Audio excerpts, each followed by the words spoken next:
रेश भाई, आपकी निधि से बन रही गैबी नगर साई नगर में जो स्कूल है 62/22 7 करोड़ की निधि से आपके बन रही है, उसमें एक मजदूर की जान चली गई, तो उनको मुआवजा कब मिलेगा? तो मनपा के भ्रष्ट अधिकारियों पर कार्रवाई। आपने देखा होगा कि उसी रात में 12:30 बजे मैंने कमिश्नर को जगाया और कहा है कि दोनों पर कार्रवाई होनी चाहिए, लेकिन मैं साफ कहूँगा कि कॉरपोरेशन के अधिकारी पूरी तरह से इसमें इन्वॉल्व है।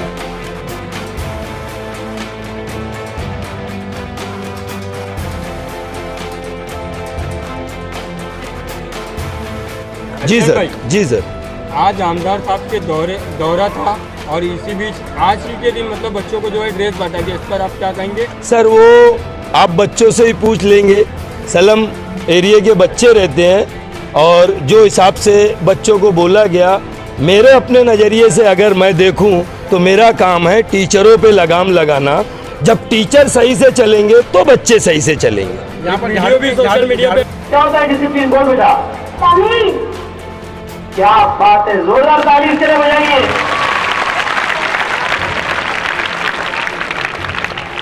तेरा नाम क्या है? मोहम्मद जैद। मोहम्मद जैद ने क्या कहा? तमीज। मैं आपको बताता हूं कि अगर हमारे बच्चे ऐसे हैं ना तो हमारा मुस्तकबिल बहुत अच्छा है।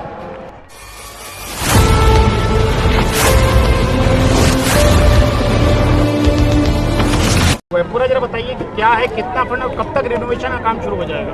देखिए, मैं हर स्कूल विजिट कर रहा हूँ और हर स्कूल विजिट करने का मकसद ये है कि किसी न किसी तरह से वो स्कूल के अंदर तामीरी काम हो, चाहे सरकार का फंड हो, चाहे मेरा आमदन निधि हो, चाहे कॉरपोरेशन का फंड हो। लेकिन जो कॉरपोरेशन जिसकी बुनियादी जिम्मेदारी है कि वो प्राइमरी स्कूल को रिपेयर करे, हर साल लगभग 4 करोड़ रुपया भिवंडी की आवाम एडिशनल टैक्स, एक 4 करोड़ रुपया तो एजुकेशन टैक्स है ही, लेकिन रिपेयर के नाम से 4 करोड़ रुपया और लेते हैं। हर साल हम लोग भिवंडी के लोग म्यूनसिपैलिटी को देते हैं, लेकिन आप देखेंगे कि वो फंड को फिर जनरल फंड में ला के जो है सिर्फ सड़कों के नाम पे और किसी न किसी के नाम पे खा जाया जाता है।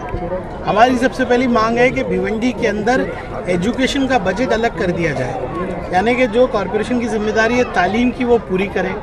जहाँ तक सरकार ने 30 करोड़ रुपए की प्रपोजल की मांगनी की है, कलेक्टर साहब ने कमिश्नर को कहा है कि आप 30 करोड़ का प्रस्ताव भेजो, लेकिन अभी तक कमिश्नर ने इस पर कोई कार्रवाई नहीं की, क्योंकि ज़्यादातर स्कूल के ना पेपर्स हैं इनके पास, ना प्लान है इनके पास। तो अभी हमारे दबाव में कंसल्टेंट अपॉइंट करके सारी फाइलें बनाई जा रही है। सरकार ने अपनी तैयारी दिखाई है, कलेक्टर को नोडल ऑफिसर बना के भिवंडी ईस्ट की जो स्कूल्स हैं उसके ताल्लुक से 30 करोड़ का बजट करके इनसे प्रस्ताव मांगा है। अब इनकी तैयारी कितनी है देखना है। उसके अलावा भी ये स्कूल में तो यूडी के 1 करोड़ का फंड दिया गया, 1 करोड़ का फंड ये परिसर में दिया गया है। मैं हर तरफ से कोशिश कर रहा हूँ कि कैसे भी करके भिवंडी का जो चेहरा है वो बदले और सबका फोकस मैं चाह रहा हूँ तालीम की तरफ आए। विधायक जी, हमने एक चीज़ यहाँ पर और देखा कि जिस तरह से आपका दौरा होता है, दौरे के बाद हमने कुछ दिनों पहले ही पिछले बात की जाए तो आपने उर्दू नंबर शांति नगर में जो स्कूल का दौरा किया था, वहाँ पर आप धरने पर बैठे थे, तो एक मांग को पूरा किया गया था बेंचेस के, करोड़ रुपया महानगर पालिका के आयुक्त ने पास कर दिया। यहाँ पर भी हमने एक तस्वीर देखी कि आपका एक दौरा था और आपका जो सम्मान था, यहाँ पर विद्यार्थियों को नए नए ड्रेस यहाँ पर दिए गए। तो कहीं ना कहीं हम कह सकते हैं कि विधायक का दौरा और विधायक का विजिट जो है एक असर लाता हुआ दिखाई दे रहा है, खासकर स्कूल एजुकेशन के ऊपर। देखिए, मैंने पूरी अपनी ताकत के साथ जो है कमिश्नर को समझाया है कि मेरा पूरा फोकस एजुकेशन है और अगर मेरे दौरे से फ़ायदा हो रहा है तो मैं और दौरा करूँगा। अभी अगले हफ्ते में फिर एक स्कूल में जा रहे हैं, मैं हर स्कूल में जाने की कोशिश कर रहा हूँ। आपके दौरे के पहले हम बात की जाए तो सुबह के दरमियान इस स्कूल में बच्चियाँ जो है झाड़ू मार रही थी, इस पर क्या कार्रवाई हुई? देखिए, मैंने सब सस्पेंड करने को तो हम सस्पेंड सबको कर देंगे, फिर कर्मचारी नहीं मिलेंगे, लेकिन यही वीडियो हमने कमिश्नर को भेजा है और महानगर पालिका के अंदर मैंने एक सुझाव दिया है कि आप सफाई कर्मचारी में से एक कर्मचारी हर स्कूल को दे दीजिए। लेकिन निर्णय बहुत लेट हो रहे हैं, प्रॉब्लम्स बहुत ज़्यादा है, लेकिन अभी तक मानसिकता ये नहीं बनी कि एजुकेशन सबसे ज़्यादा ज़रूरी चीज़ है। मुझे आने वाले दिनों में बदलाव चाहिए। मैं धरने की राजनीति नहीं करना चाहता, लेकिन अगर ये हालात नहीं बदलते तो हम सब पूरी ताकत के साथ समाजवादी इस पार्टी तरह के रवैयों पर टीचर को लेकर क्या कह रहे हैं? टीचर में बदलाव होना चाहिए कि नहीं, क्योंकि बच्चे जो है नहीं, बिल्कुल। आज हमारे साथ प्राथमिक माध्यमिक सबके इंचार्ज थे और टीचरों को हिदायत भी दी गई है, समझाया भी गया है। उनकी भी परेशानी है कि साफ़ सफाई के लिए कर्मचारी नहीं है, इसका कोई हल निकलना चाहिए। एक टीचर को कार्रवाई करके नहीं चलेगा। दूसरा पहलू है कि साफ़ सफाई कौन करेगा, लेकिन बच्चों से साफ़ सफाई करने वाले आगे से कोई भी जिम्मेदार अधिकारी और टीचर्स को जो है हम लोग आयोग के सामने खड़े रख के उनकी जो है बहुत देखो सख्त सज़ा है उसके अंदर, वो सज़ा करवाएंगे। रेश भाई, आपकी निधि से बन रही गैबीनगर साई नगर में जो स्कूल है 62-22 7 करोड़ की निधि से आपके बन रही है, उसमें एक मजदूर की जान चली गई, तो उनको मुआवजा कब मिलेगा? और इसमें मिले हुए मतलब अधिकारियों पे, मनपा के भ्रष्ट अधिकारियों पे कार्रवाई आपने देखा होगा कि उसी रात में 12:30 बजे मैंने कमिश्नर को जगाया और कहा है कि दोनों पे कार्रवाई होनी चाहिए। लेकिन मैं साफ कहूँगा कि कॉरपोरेशन के अधिकारी पूरी तरह से इसमें इन्वॉल्व है और इस असेंबली में मैंने कमिश्नर से कहा है कि अगर वो अधिकारी को बचाने की कोशिश करेगा, मैं आज नाम नहीं ले रहा हूँ, लेकिन असेंबली में उसका नाम लेके कमिश्नर को जिम्मेदार ठहराएंगे हम लोग। मैंने अपने दोनों पत्र भी भेजा है। उस मजलूम के साथ इंसाफ होना चाहिए। बहुत सी चीज़ें उसमें सस्पिशियस है।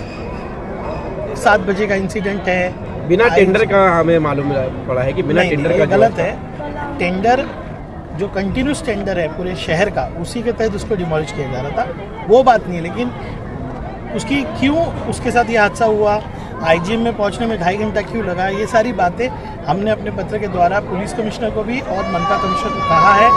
इस पर सख्त कार्रवाई करने के लिए कहा है। वाकई दोषियों पर कार्रवाई होगी आमदार साहब? बिल्कुल होना ही चाहिए, क्योंकि यहाँ पर मजदूरों को लेकर जो है हमेशा सवाल खड़ा होता है, क्योंकि मजदूरों की कई हमने बहुत से इस सप्ताह की बात की जाए तो 4 मजदूरों की जान चली गई है और खाली मुआवजे की बात होती है और उन्हें जो है सेटलमेंट के तौर पर पूरी तरह से न्याय दे दिया जाता है। आपको कहूँगा जो एज आमदार मेरी जवाबदारी है या मैंने जो करना चाहिए था, मैंने अपने मेरे व्हाट्सएप देख लीजिए, मेरे खत देख लीजिए, मैंने कलेक्टर को भी कहा है, कमिश्नर को भी कहा है, पुलिस कमिश्नर को भी कहा है, असेंबली में भी क्वेश्चन फाइल किया है। मुझे नहीं लगता इतना घेराबंदी के बाद कोई बचेगा। जिस तरह से आपकी मेहनत का बनाया हुआ गया इमारत, उसका आज यहाँ पर हम कह सकते हैं कि मरम्मत के लिए जो विधायक जी यहाँ पर आए थे खासकर घोषणा करने के लिए, तो क्या कहना चाहेंगे? और विधायक जी के मंच पर आप भी विराजमान थे। जी, तो इसके पीछे मतलब इसके बारे में बताइए। गुप्ता जी, आमिर भाई, सभी पत्रकार, अस्सलाम वालेकुम, नमस्ते। आमदार साहब आए, बहुत अच्छा लगा। 10 साल के बाद में इस सरजमीन पे कोई काम लेके आया, ठीक है। आपको मैं व्हाट्सएप भी कर दूंगा। 2012 10 तारीख को 2012 में अंसारी प्लेग्राउंड, स्कूल नंबर 86, दबीर फारूकी जिम और लाइब्रेरी, ये साइड नंबर 52 में आपके सामने है। 10 साल के अंदर ये सारी चीज़ की क्या हालत हुई है आप लोग खुद देख सकते हैं। स्कूल ऐसा था नहीं, बिल्कुल नया था, ठीक है। सिंह कंस्ट्रक्शन घाटकोपर उनके हाथों से ये मतलब बना हुआ था। और आमदार साहब आए, 30 करोड़ रुपया माइनॉरिटी का कुछ एजुकेशन के लिए फ़ंड है। मेरे ख्याल से शायद यहाँ पे 3 या 4 करोड़ रुपया जी इस स्कूल को दे रहे हैं। बहुत अच्छा लगा।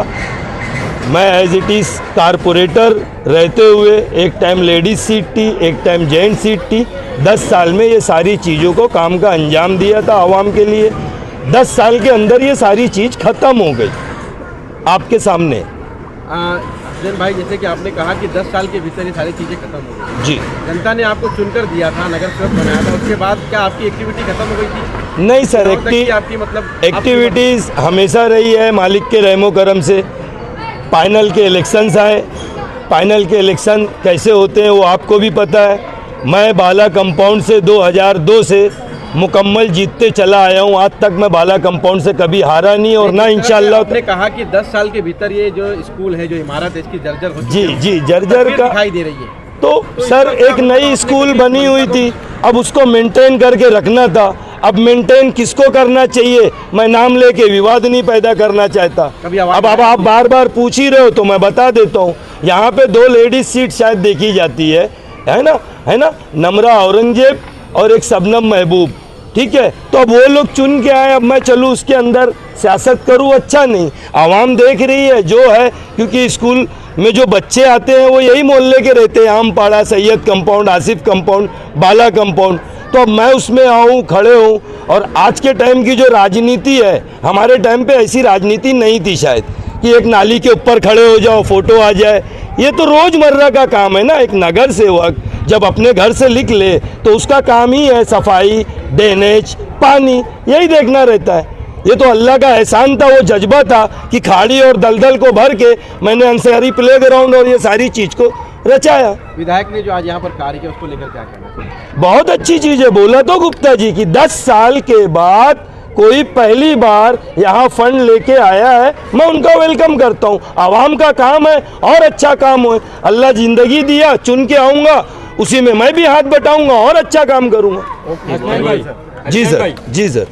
आज आमदार साहब के दौरा था और इसी बीच आज ही के दिन मतलब बच्चों को जो है ड्रेस बांटा गया, इस पर आप क्या कहेंगे? सर वो आप बच्चों से ही पूछ लेंगे। सलम एरिया के बच्चे रहते हैं और जो हिसाब से बच्चों को बोला गया, मेरे अपने नज़रिए से अगर मैं देखूं तो मेरा काम है टीचरों पे लगाम लगाना।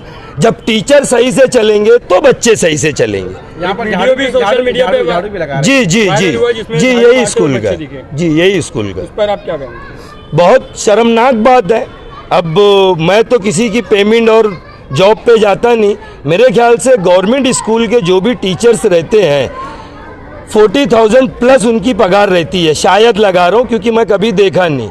और आप भिवंडी के जो टॉपर स्कूल हैं जैसे हॉली मेरी, स्कॉलर, वहाँ पे एक प्रिंसिपल और टीचर की क्या पे रहती है आप देख लो, 20 या 25 हज़ार। तो 40-50 हज़ार रुपया लेके एक गवर्नमेंट टीचर बच्चों को पढ़ा नहीं सकता, गरीबी की दुहाई देते हैं।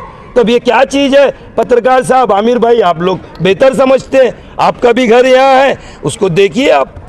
क्या होता है डिसिप्लिन? बोल बेटा। तमीज। क्या बात है, जोरदार ताली से बजाइए।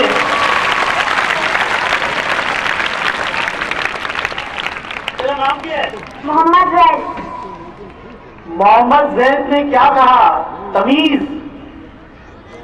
मैं आपको बताता हूं कि अगर हमारे बच्चे ऐसे हैं ना तो हमारा मुस्तकबिल बहुत अच्छा है। तो कुछ बोलना चाहेगा सबसे? नहीं, जी शुक्रिया। जोरदार तालियां इसके लिए। अरे तमीज का और क्या मतलब होता है? कैसा रहना चाहिए बच्चों को, बताओ। तमीज कैसे कैसे रखते हैं? एकदम सबके सामने एकदम अच्छे से, सबके पीछे भी अच्छे से, यानी अच्छे से रहने का हरदम। बेटा और बताओ, तमीज और क्या है? कायदे से रहो, हाथ बांध के, कोई बड़ा रहे अपने सामने तो हाथ बांध के, और कोई छोटे के साथ, एकदम कोई भी अपने से छोटा हो तो उससे अच्छे से पेश आए, उसे चिल्ला के नहीं।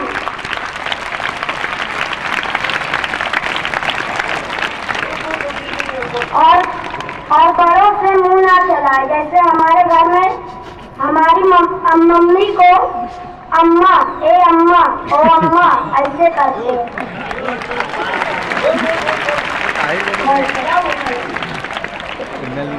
अम्मी जान या अदब वाला लफ्ज बोले तो सही रहेगा। मैं आपको गारंटी देता हूँ कि अगर बच्चे वैसे रहेंगे ना तो ये जरूर इंजीनियर बनेगा। बेटा तेरे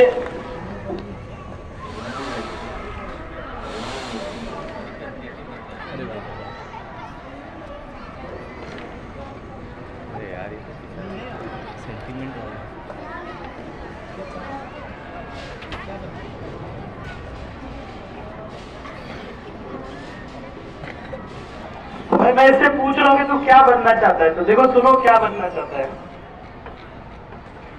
इंडियन आर्मी। क्या बात है, बहुत सही। अरे इसकी एक प्रॉब्लम है, दुआ करो इसकी हाइट नहीं बढ़ेगी। कौन से स्टैंडर्ड में? ये 9th स्टैंडर्ड में और इसकी हाइट कम है। तो ये माँ बता सकती है क्यों इसकी हाइट कम है? अरे शर्माओ मत, मेरी बहनें हो आप लोग, कौन बताएगा इसकी हाइट क्यों कम है? अभी आप देख रहे हो अक्सर बच्चों की हाइट कम हो रही है। इसके जिम्मेदार हम खुद हैं, इसलिए कि हम सही ग़िज़ा नहीं दे रहे। जब हम छोटे थे तो हमको चना और गुड़ मिलता था, आज हम देते हैं क्या? ये लो 5 रुपए, जाके कोई भी सामान ले लो, है ना। तो इसकी हाइट क्यों नहीं बढ़ रही, इसका हम लोग पूरा चेकअप कराएंगे और इंशाअल्लाह ताला कोशिश करेंगे कि इसकी हाइट बढ़े। अब बस इतना है कि इसके घर में जाता हूँ और कोशिश करता हूँ कि अच्छी हाइट इसकी हो जाए। एक बार फिर से जोरदार तालियां। हमारे साथ माजी नगर सेवक औरंगजेब साहब भी है। और कुछ सीखने मिला क्या आज? नहीं, मैं बात नहीं कर रही। अरे माँ का कुछ बता नहीं रहे, कुछ सीखने मिला?